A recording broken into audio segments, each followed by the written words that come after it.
بسم الله الرحمن الرحيم وإذا مرضت فهو يشفين صدق الله مولانا العظيم وبلغنا رسوله النبي الكريم ونحن على ذلك لمن الشاهدين والشاكرين والحمد لله رب العالمين.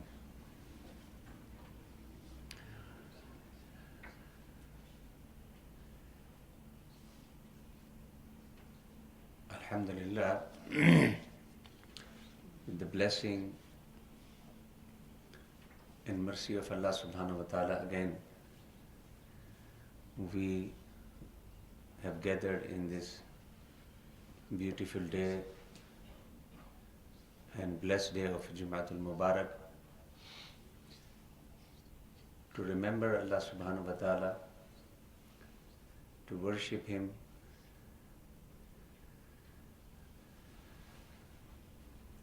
and through ibadah, through our salat, tilawat, zikr, azkar and nawafil, purify ourselves, our soul, our heart and our minds. The topic of today is illness and shifa. The verse which I have recited from Sayyidina Ibrahim alayhi salam, وَإِذَا مَرِضْتُ فَهُوَ يَشْفِينِ. Ibrahim alayhi salam mentioned a few things: the life and death, the forgiveness, and one of them is وَإِذَا مَرِضْتُ فَهُوَ يَشْفِينِ. First he said, my Lord feeds me, يُطْعِمُنِي وَيَسْقِينِ, and when I am unwell, ill and sick, my Lord, my Creator, give me shifa.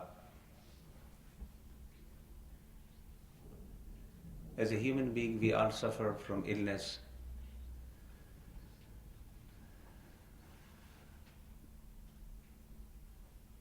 I mean, it's common in our life, but sometimes,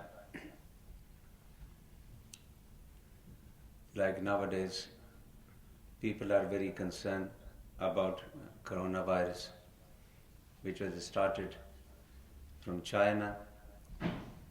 Before, people were thinking only Chinese people are suffering, so they are sending their comments, their views based on Chinese people, Chinese environment, and their lifestyle and many things.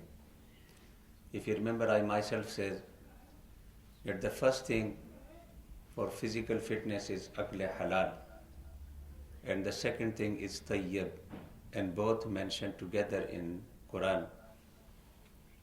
First of all, whatever you are eating, what you are consuming, it should be halal, and at the same time it should be tayyib. And I explained that both together, in the combination of halal and tayyib, will make you fit and you will benefit from worldly food. And spiritually, you can strengthen your spirit and your soul and your ruhaniyya by akle halal and akle tayyib. And the people, those who don't understand, they can see now scientifically proved what Islam is recommended in terms of what to be eaten, when not to be eaten. If we look at the research and the scientists, whatever is recommended by Islam is approved by these scientists. And secondly, whatever we are consuming and what we are eating, in this world Rabbana atina fid dunya hasana wa fil akhirati hasana.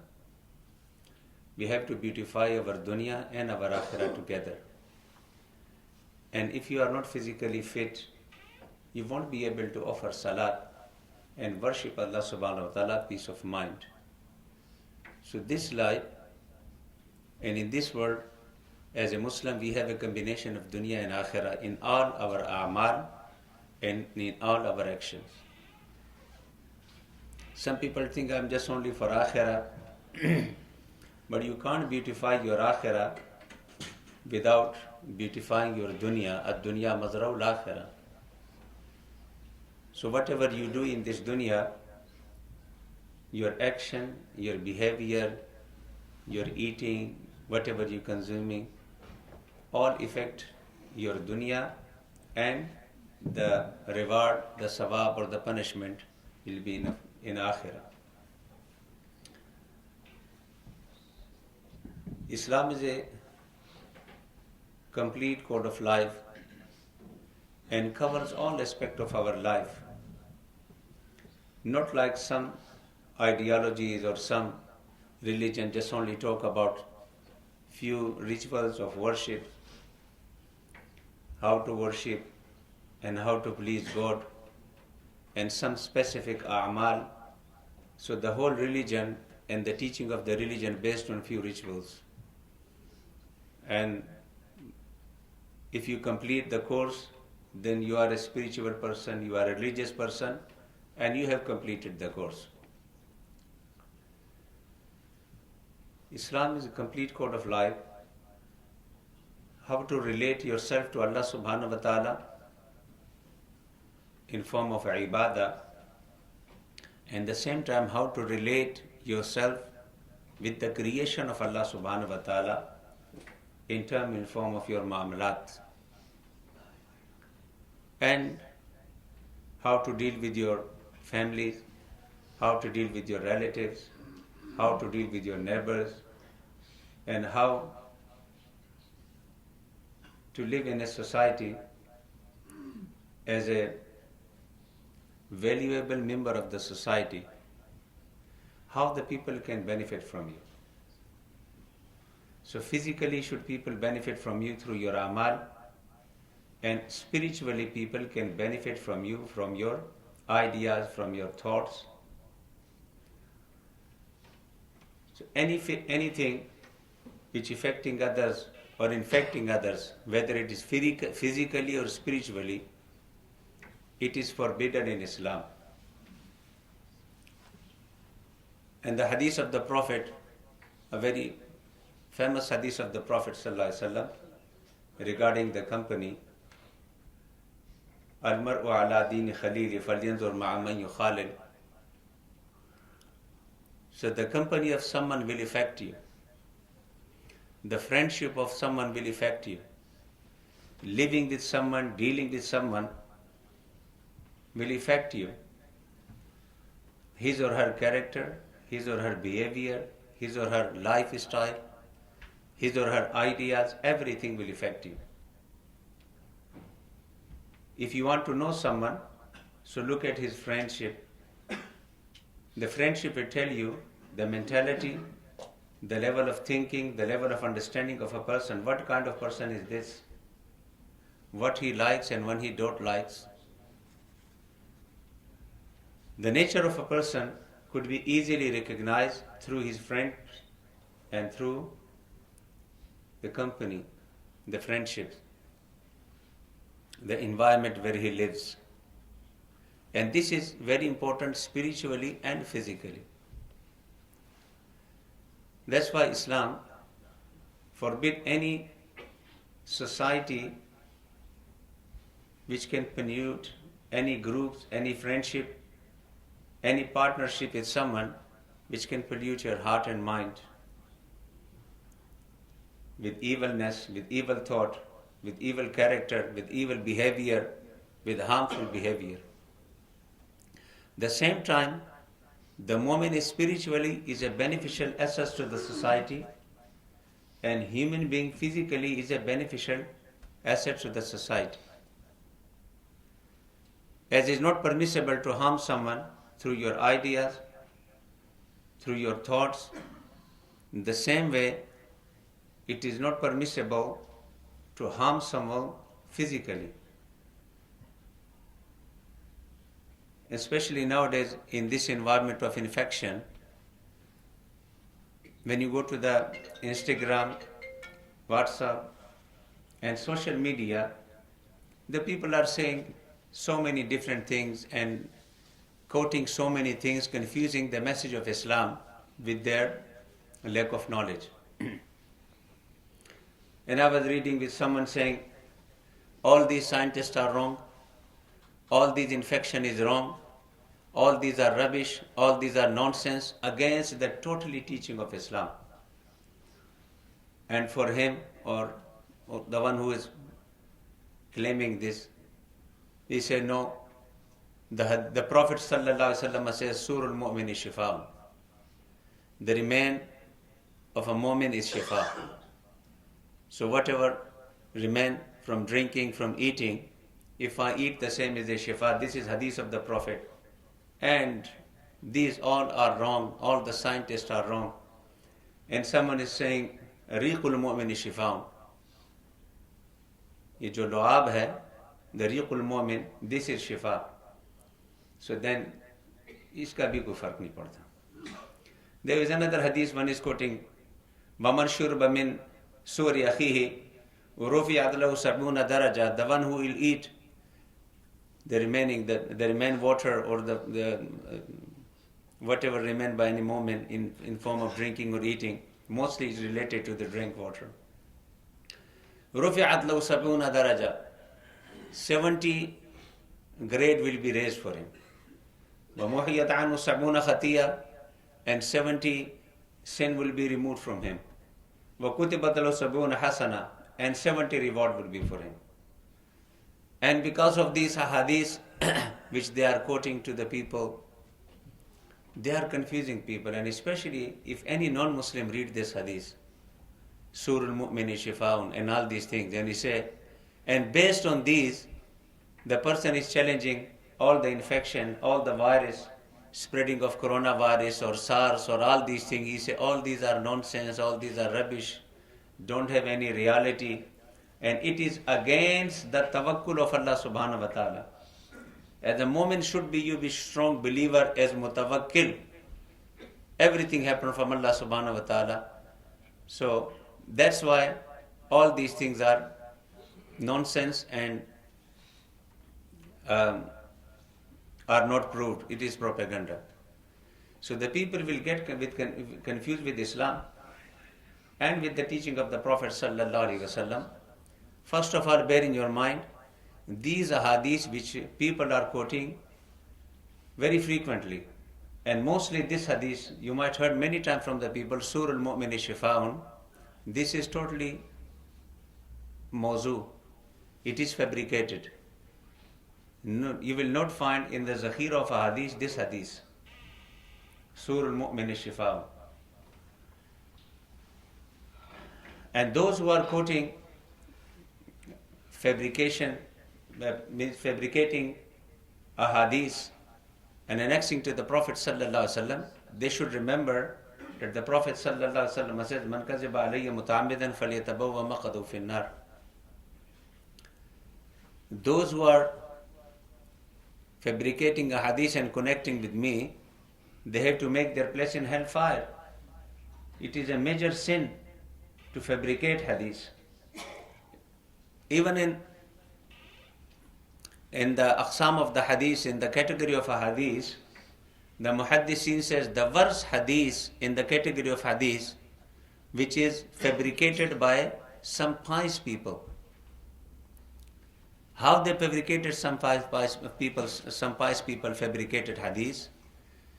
Someone in his own village, in his own area, a very well-known, very pious person, not having the knowledge, but very pious, very humble, very decent person. He heard something very beautiful and very effective. So he thought, this is very beautiful quotation and very beautiful message. And it is very important. And it is very beneficial. So the person who is very humble and very kind and very nice, he thought the beautiful quotation on this beautiful message, which is very helpful and useful to the public. If I tell them so and so says, the people will not take a notice. So just to make it important, the message, and the people take care of it, and the people take it seriously, they connected the same message to the Prophet ﷺ. And when these people were asked, why you are connecting the saying of someone to the Prophet ﷺ, they say, we are connecting for the benefit of people. So the muhaddisin and the scholar says this is the worst kind of fabrication of hadith.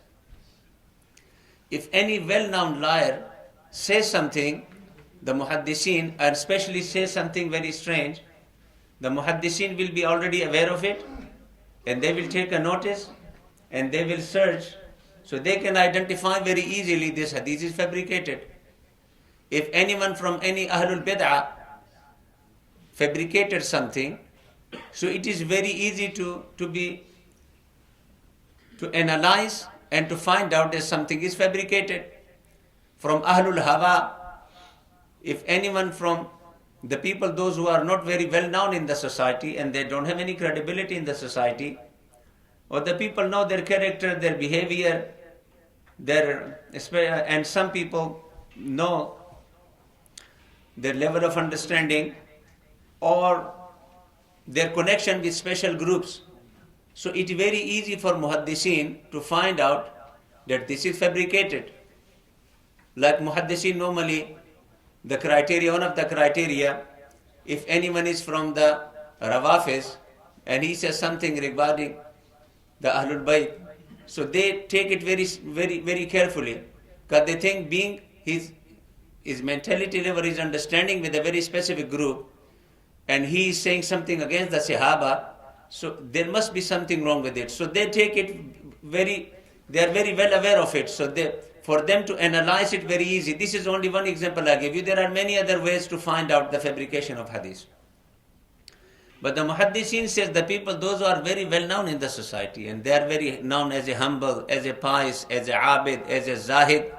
If these kind of people do these kind of things, it is very difficult to find out. They have credibility in the society. People do respect them. People do listen to them. People honor them. So these kind of fabrication is worse fabrication.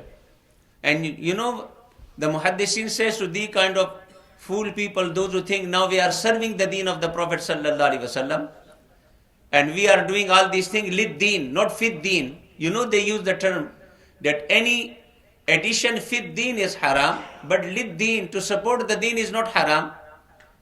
For them, it means that you are more wise than the Prophet Muhammad ﷺ. Allah subhanahu wa ta'ala says, Al-yawma akmaltu lakum deenakum wa atmamtu alaykum ni'mati wa raditu lakum al-islam deena. The deen is completed, and you believe still there are something left by the Prophet Muhammad sallallahu alaihi wasallam, and you are, with your jahala, with your ignorance, are completing the message of the Prophet Muhammad sallallahu alaihi wasallam. Allah says everything is completed related to deen, and you with your own fabrication are completing the religion, are completing the deen, or you think something which was very important in the society is left by the Prophet Muhammad sallallahu alaihi wasallam. If this is the understanding of deen you have, if this is the understanding of deen you have, what is your belief and what is your i'tiqad? So this is totally a different science of the hadith and the usul al-hadith, how to find out the fabrication, but only related to this hadith, that sometimes things very beautiful, very attractive, and the people think, wow, because it is very attractive and very good. So then if said by the Prophet, if you connect it to the Prophet sallallahu alaihi wasallam, people start believing very easily. So this is a greater sin, to deceive people on the name of the Prophet Muhammad sallallahu alaihi wasallam and spread something which is not said by the Prophet Muhammad sallallahu alaihi wasallam. And muhaddisin have worked hard to identify and to clarify that which are hadiths of the Prophet sallallahu alaihi wasallam and which are not the hadiths of the Prophet sallallahu alaihi wasallam. I'm not going here in the riwayat bil ma'na, riwayat bil alfaz, but these hadiths with these wording are all which I have quoted, these all three hadiths are fabricated. And you can imagine, think about it, that you are taking the surah of someone, and just because of this, you are taking sab'ina daraja, 70 time your status been high, 70 sin has been removed, and 70 time reward has been given to you. And so all these things.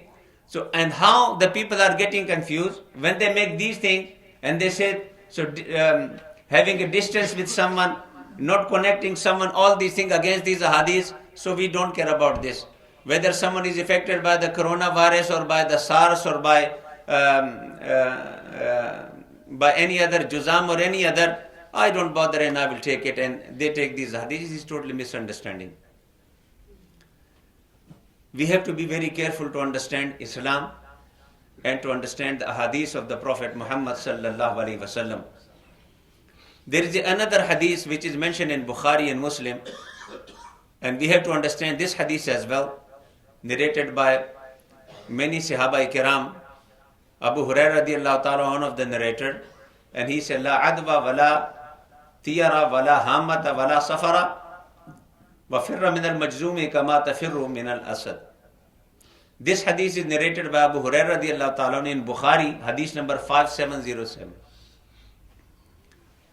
In this hadith, the Prophet sallallahu alaihi wasallam says, La adwa, the infection, like taking infection from someone, the transmission of disease, there is no concept of adwa. Wala tiyara, the old people, those who used to believe, if you have a bird, before traveling, if it goes to this side, the journey is not good. If it goes to the right side, the journey is good. And then they used to depend on journey. Wala tiyara, wala hamma, a special kind of bird. If sit on your house somewhere, and then is a sign of a sudden death, and soon you will die.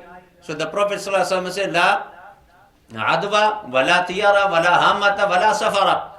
And some people used to say, the month of Safar is not good.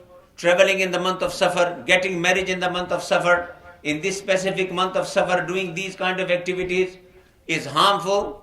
So the Prophet ﷺ says, La safara, wala hamma, wala tiyara, wala adwa. So now some people say that this hadith itself is a proof and evidence that you can't get infection from someone, because the Prophet ﷺ, La adwa.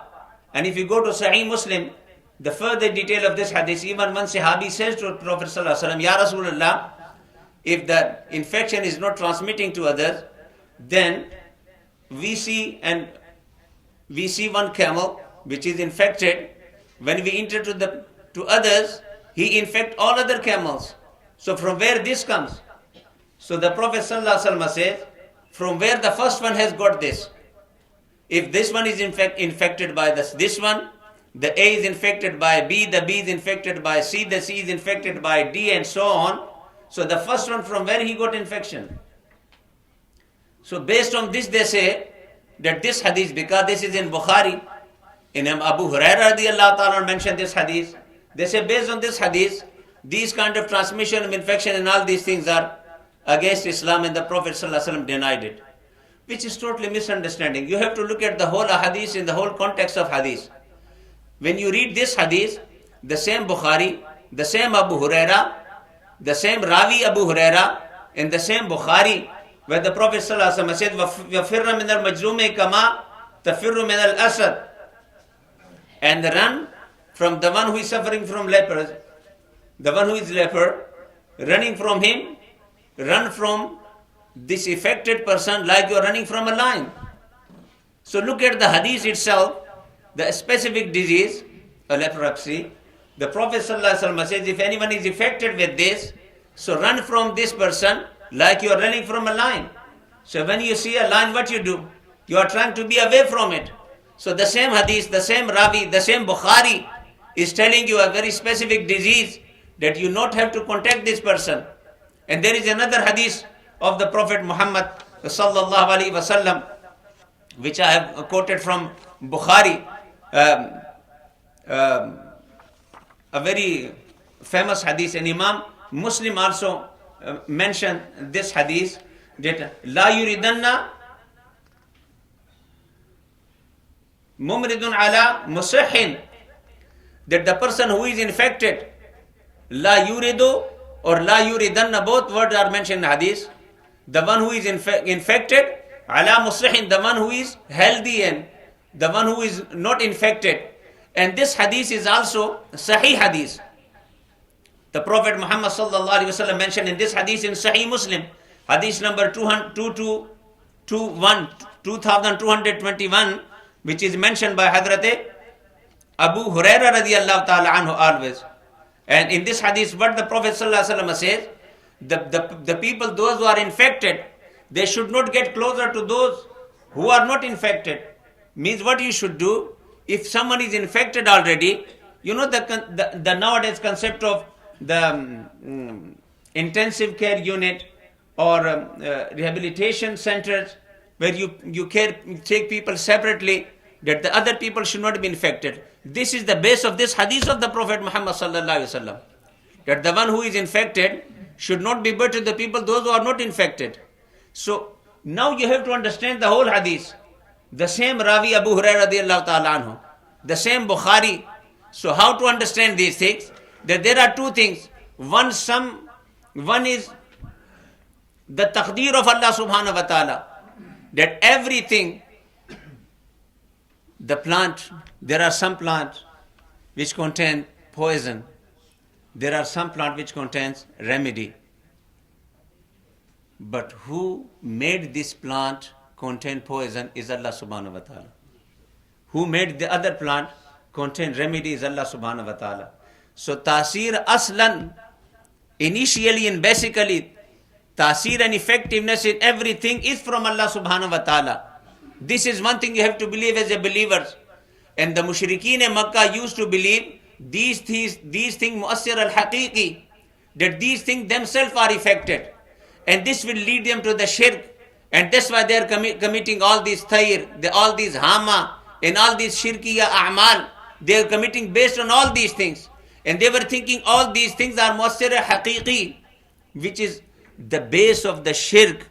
So the Prophet sallallahu alaihi wasallam, to rectify their aqidah, that everything is created by Allah subhanahu wa ta'ala, but at the same time understanding that everything is created by Allah subhanahu wa ta'ala. He made the system of the universe. وَلَن تَجِدَ لِسُنَّةِ اللَّهِ تَبْدِيلًا. The system of the universe which is made by Allah subhanahu wa ta'ala. As a Muslim, if I take a poison, it is haram for me because it causes you death. If you are not feeling well, taking medicine will cure you. Taking medicine will cure you. So avoid poison and take medicine for your health, and not la tulku bi aydikum ila tahluka. These things, taking the asbab, taking the means and sources, it is also the system which is made by Allah subhanahu wa ta'ala. So the difference between us and others, we believe all these things are only the sources created by Allah subhanahu wa ta'ala, and the non-believers, the mushrikeen, used to believe these are not the sources, they are mu'assir haqiqi. They are themselves have the ability and the quality.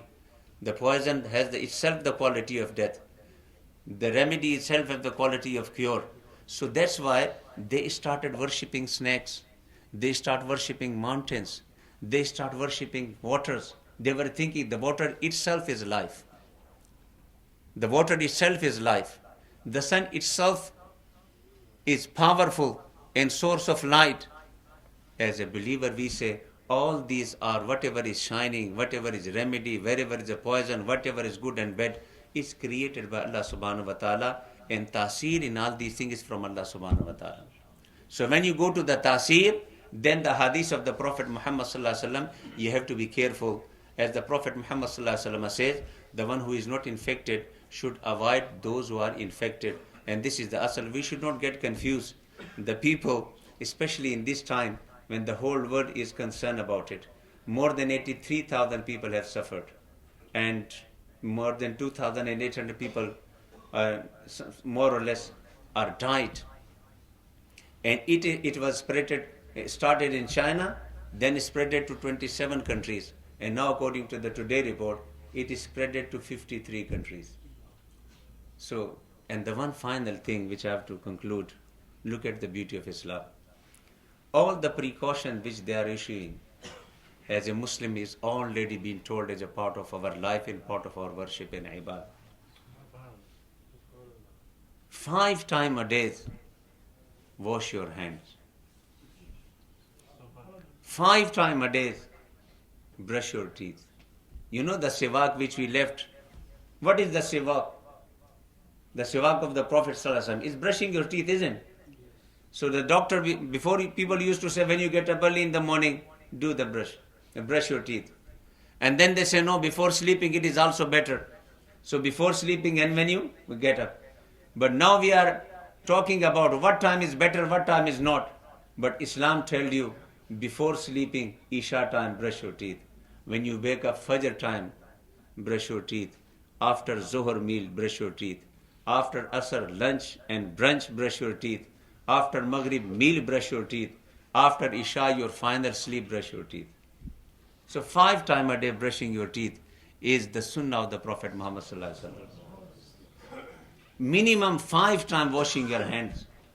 And before eating, washing the hand is the sunnah of the Prophet sallallahu alaihi wasallam. After eating, washing hand is the sunnah of the Prophet sallallahu alaihi wasallam. 5 times a day, minimum washing your face is the sunnah of the Prophet sallallahu alaihi wasallam. Rinsing your nose 5 times. If you don't listen and if you don't get any other guidance from anyone, just follow the sunnah of the Prophet sallallahu alaihi wasallam. You will be protecting yourself from these kind of viruses. May Allah subhanahu wa ta'ala give us tawfiq to understand the Islam and the sunnah of the Prophet Muhammad sallallahu alaihi wasallam. There are many du'as in this time. The sunnah is du'a and dawa. Dawa means to take medicine and du'a means to ask Allah subhanahu wa ta'ala to protect you. So dawa, you go to doctor, you go to the people of medicine, and for du'a, there are many du'as, but one du'a which I have to mention today, in this kind of situation, the Prophet sallallahu alaihi wasallam, one du'a, Allahumma inni a'udhu min al-barasi wal-junun wal-juzami wa min sayyi al-asqam. Wa min sayyi al-asqam. You are asking protection from these disease. One is mentioned baras, one is mentioned junun, one is mentioned jizam, and wa min sayyi al-asqam, all other disease. Oh my Lord, protect me from these disease. This is the dua of the Prophet Muhammad sallallahu alaihi wasallam. So be careful and please protect yourself and your children. The world is more panic. Not be panic, but be cautious. There is a difference between getting panic and getting cautious. If you get panic, you can make the things worse. But if you are cautious, you can make it better. And those who are panic, they are doing confused action. I was reading today, Japan has closed all its school for 1 month. All its school for 1 month.